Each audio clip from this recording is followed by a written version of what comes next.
پہلا اصول اس بندے کی تجارت کبھی بھی نقصان دہ نہیں ہو سکتی۔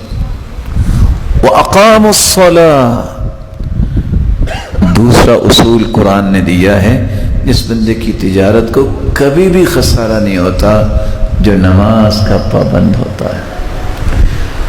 بورڈ آف ڈائریکٹرز کی میٹنگ ہوتی ہے تو بورڈ آف گورنرز کی میٹنگ جب عمر بلایا کرتے تو ایجنڈا شروع ہوتا تو پہلی شک ایجنڈے کی یہ ہوتی، ان اہم امورکم عندی الصلاۃ، مجھے یہ بتاؤ نماز پابندی سے پڑھتے ہو؟ اپنے اپنے معاشرے میں کیا رعایا کو نماز کی پابندی کرواتے ہو؟ پہلا سوال یہ ہوتا، اور ساتھ یہ اسٹیٹمنٹ جاری کرتے، کیوں؟ من حافظ علیہا، من حفظها وحافظ علیہا فقد حفظ دینہ ومن ضیعها وهو لما سواه اضیع، جس نے نماز کی حفاظت کر لی اس نے صرف نماز نہیں اپنے پورے دین کی حفاظت کر لی، اور جس نے نماز کو ضائع کر دیا وہ کبھی بھی کوئی کام صحیح نہیں کر سکتا۔ وہ عبد الرحمن بن عوف بیچارے سارا کچھ تو مکے چھوڑ آئے، بیوی بچے مال و دولت، امیر ترین آدمی تھے، بس کچھ ساز و سامان جو ہاتھ میں لا سکے، مکھن کی ٹکیاں لے آئے۔ جب آئے تو اللہ کے رسول نے وہ مواخات قائم کر دی جس کو اخوت اور بھائی چارہ کہتے ہیں۔ صحابی نے کہہ دیا کہ اللہ کے رسول بس یہ میرے بھائی ہیں، آدھا مال ان کا۔ انہوں نے کہا اللہ جزاک اللہ خیر، میں نہیں لوں گا، دلنی علی السوق، مجھے بس بازار کی راہ دکھا دو، کہاں ہے بازار؟ چند دنوں میں اللہ نے پھر وارے نیارے کر دی۔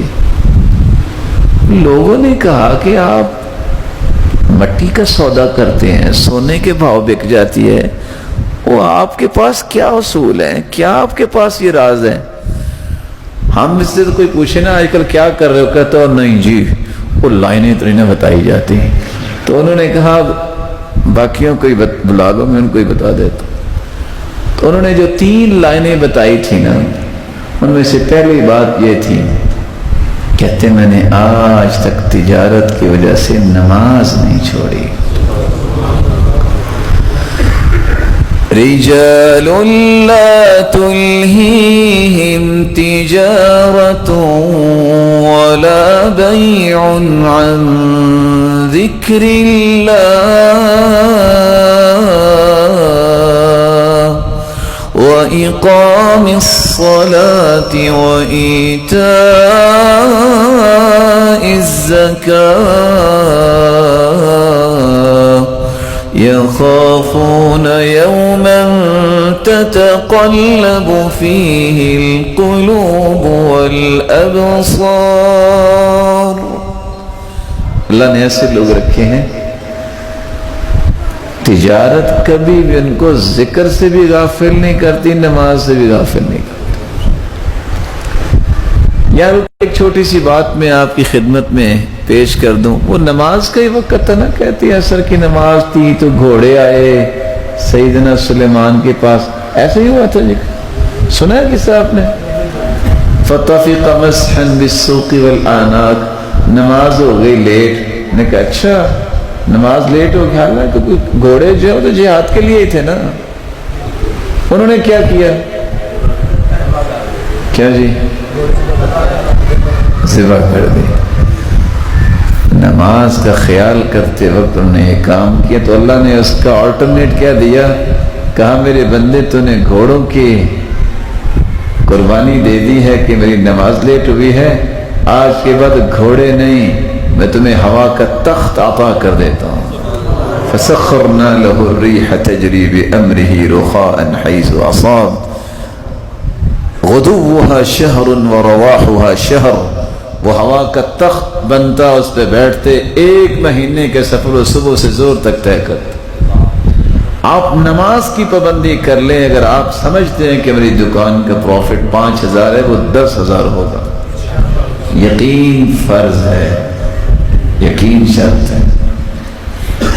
اس لیے عبد الرحمن بن عوف رضی اللہ تعالیٰ عنہ یہ عالمی منڈی میں صف اول کے تاجر تھے، لوگ اٹلی کے کنارے سے چلتے جہاں آگے دنیا ختم ہو جاتی، آج بھی نہیں ہے، پانی ہے، تو کہتے تھے وہ اکاز منڈی جانا ہے، ذوالمجاز جانا ہے اور مجنہ جانا ہے، تو ملنا کس کو ہے؟ بس جا کے عبد الرحمن بن عوف اور عثمان کا نام پوچھ لیں، یہ دھوکہ کھا تو لیں گے لیکن دھوکہ دیں گے نہیں، سچ بولیں گے۔ دوسرا انہوں نے راز یہ بتایا کہ جب سے اللہ نے مجھے سمجھ دیا نا، میں نے آج تک تجارت میں جھوٹ نہیں بولا۔ یہ تھوڑا سا مشکل کام نہیں ہے، لوگ کہتے ہیں نا کہ جھوٹ کے بغیر تو کام نہیں چلتا، بلکہ سچی بات ہے ہمیں تو کچھ پتہ ہی نہیں ہے، ہم تو ویسے ہی وہ مبتدی طلباء کی طرح کوئی بات استاد سے سن کے کر لیتے ہیں۔ وہ آج کل جھوٹ کی بھی نئی نئی قسمیں آ گئیں۔ بندہ اپنے آفس میں بیٹھا ہوگا، جی سر باس سے ملنا ہے، وہ اپنی چیئر پہ کھڑا ہو کے نا کہتے ہیں اس وقت باس اپنی سیٹ پہ نہیں ہے۔ کیا کمال کی یار فقاہت ہے، میں تو حیران رہ گیا کہ ایسی بھی چلاکی ہے کہ، لیکن یاد رکھنا من عاش بالمکری مات بالفقری، جو مکاری کر کے زندہ رہتا ہے وہ مرنے سے پہلے ایمان اور مال دونوں سے فقیر ہو چکا ہوتا ہے۔ المکر فی النار، مکاری کرنے والا اور دھوکے باز جو ہے یہ جہنم میں جائے گا۔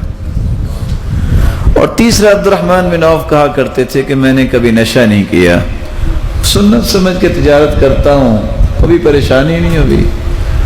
میں نے جانور جب بھی خریدے تو 3 دن سے زیادہ اپنے پاس نہیں رکھتا۔ ایک دن میں نے 1000 اونٹ خرید بیٹھا، کوئی بندہ ہی نہیں آیا، 3 دن گزر گئے۔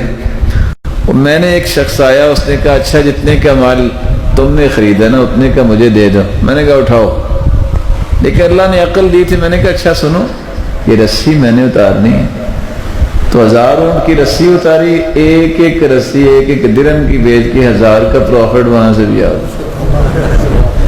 ہم لوگ اتنے بیچارے سیانے لوگ ہیں کہ وہ کھل بنولا رکھ لیتے ہیں کہ چلو 2.5 سال تک اس کو رکھیں، جب پتہ چلے گا کہ کسی کی بھینس دودھ نہیں دیتی، مہنگی بھی خریدیں گے، وہ 2.5 سال کے بعد آدھی قیمت کی ہوئی ہوتی ہے۔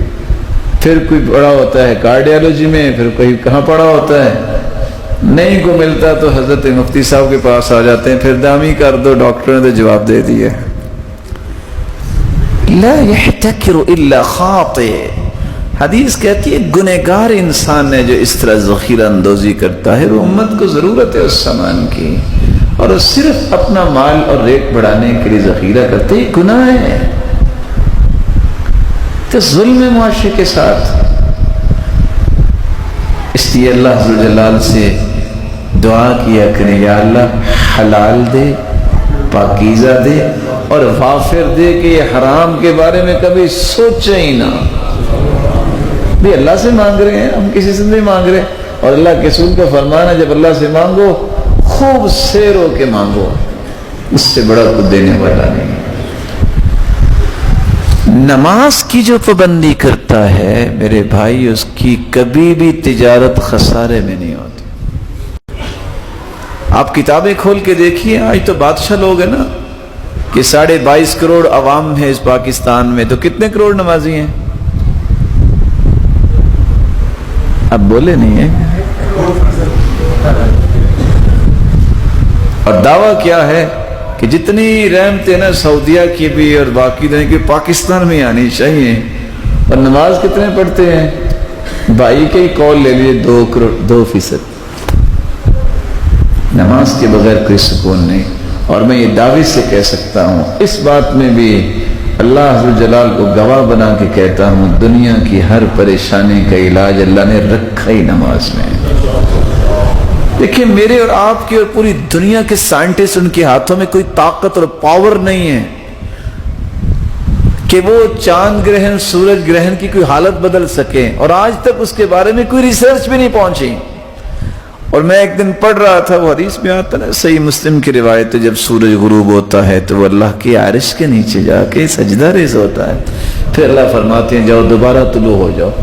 تو نیوٹن صاحب کہنے لگے کہ نہیں، 7ویں آسمان پہ تو نہیں جا سکتا سورج، 4تھے آسمان پہ جا سکتا ہے۔